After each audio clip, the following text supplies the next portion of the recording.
আসসালামু আলাইকুম। আমি আপনাদেরকে আজকে দেখাবো সহজ পদ্ধতিতে কিভাবে ঘর আঁকা যায়। প্রথমে দুটা দাগ টেনে নিলাম, দুটা কর্নায়ও দাগ টেনে নিলাম, তারপরে লম্বা করে একটা দাগ টেনে নিব।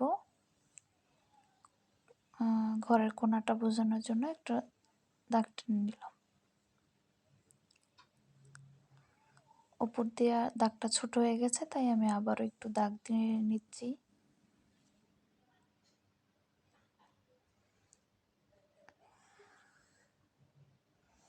তারপরে সাইড দিয়ে একটা দাগ টেনে নিলাম। এখন হালকাভাবে একটা দাগ টেনে নিব, যেহেতু এদিক দিয়ে টিনের ঘরের চালের যে টিনটা আছে সেটা আমি আঁকবো, তার জন্য একটা দাগ টেনে নেব। এখন আমি চার কোণা করার জন্য এদিক দিয়ে দুইটা দাগ টেনে নিলাম।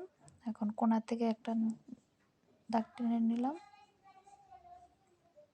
নিচে দিয়ে দাগ দিয়ে দিলাম। এখন আমি টিনের চাল বোঝা যায় এরকম ভাবে ডিজাইন করে নিলাম, যেহেতু টিনের চালের মতো দেখা যায়। এখন আমি দরজাটা আঁকবো। দুটা দাগ টেনে নিলাম।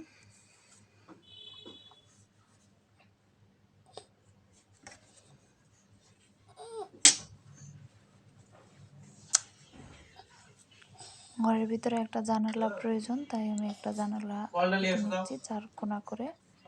নিচে দিয়ে একটা দরজার দিয়ে দিব। এটাকে বলে ফিরা এঁকে নিলাম। আমার ঘরটা কমপ্লিট।